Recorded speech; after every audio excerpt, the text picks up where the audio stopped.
Hey guys, welcome to this version of Book Favorites, where the English department and anyone else who's willing to contribute to this channel is going to advise books that you could read for your V4, V5, or V6 book reports, and most importantly for your speaking exam in Year 6.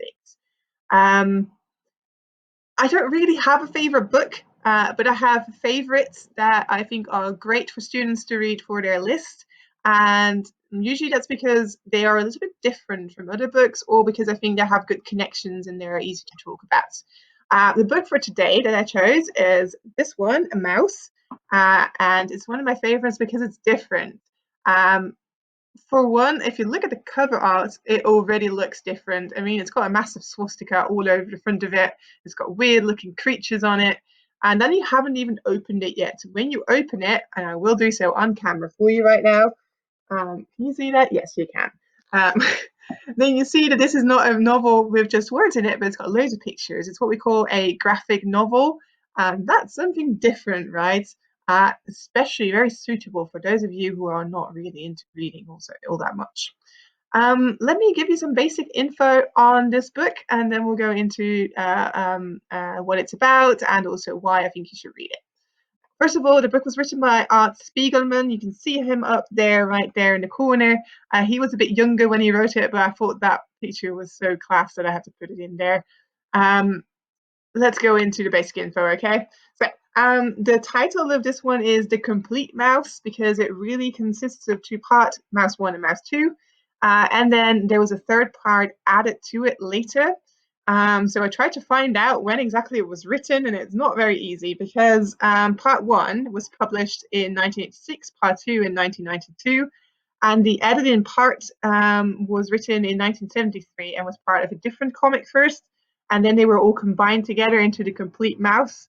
The Complete Mouse was first published in America in 1969, I think, and in Britain in 2003. So a little bit more recent, but the earliest parts were already written in the 70s, so not very easy to say, basically. The Complete Mouse has 296 pages, which may sound like a lot, but there's a lot of pictures in it, so remember that word-wise, it's probably only like 50 pages. So it's quite a quick read. So if you're looking for that, this is your way to go. By the way, this book won a Pulitzer Prize, so it's not just me thinking that this is literature. This is not just the English department thinking this is literature. This is the literature snobs saying that this is literature, which is why you have a graphic novel on your list, let's face it. By the way, it's worth 3 points. That means there is stuff to analyze in there. It's not just a nice picture book. It's got loads of symbolism in it, and that's why it's still worth 3 points, even though it's a graphic novel. Persepolis, for instance, the other graphic novel on the list, is only worth 2 points because it doesn't have quite as much symbolism in it as this one. So good choice, actually, for a lot of you, I think. Let's talk about what it's about then, because you might be curious by now. The story is the story of Art's father. Art's father was a victim of the Holocaust during the Second World War. They are a Polish family, so he was in Poland when it all happened, and he went through the camps and all the most horrible parts of it. As a second storyline in there is the story of Art himself. He struggles with his dad and his dad's mood. He's never really been super friendly with his dad. He also accuses him of all sorts of things, like he kind of thinks that his dad murdered his mum in a way because he never really wants to talk about her, and he got rid of her diaries and so on and so forth. So it's also the struggle of the generation after the war, the children of those who were the victims of the Holocaust, because he doesn't really quite understand his dad, and his dad doesn't quite understand him. So they have conversations about what happened because that's what Art is using to make this book, but you can also see the struggle in the conversation, so it's also about their connection.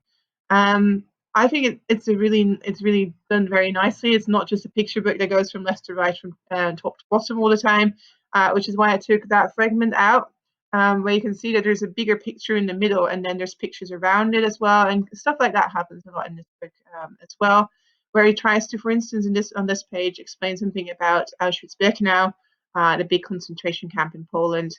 and then he's talking about it with his dad around it. So very artful as well. Well, artsy, artful. I was going to mix them up somehow. Anyways, that's roughly what it's about. So the storyline is not super complex. There's a lot of symbolism in the characters, though. As you may have noticed on the front page, there were mice there, because the Polish are mice in the story. So in a way, it's kind of like a fable or just a really symbolical story. So they'll give you lots to analyze. Most of this is done in with a white background and black and white drawings. But there's one part in the book where the pages are black and the sketches are then done in white. So there's also something to analyze in visuals.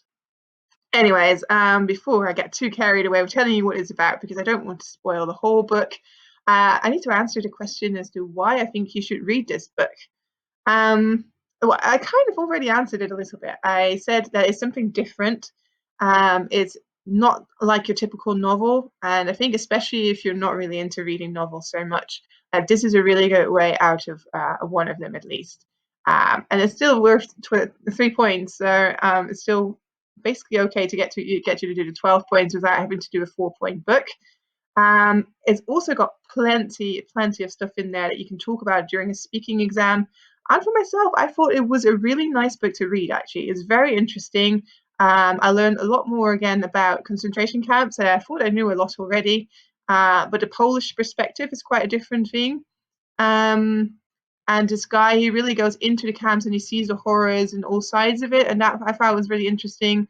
And the black pages of the book, and I'm not going to spoil what they are about, but they gave me shivers down my spine. I nearly cried when I read that. That's how intense it was. It's not a happy read, so you shouldn't pick it up if you're looking for something to cheer you up. It's quite intense, but it's really good, I think. So there you go. That was my recommendation, and I hope lots of you will be reading Mouse in the next couple of years. Okay, for now, bye-bye.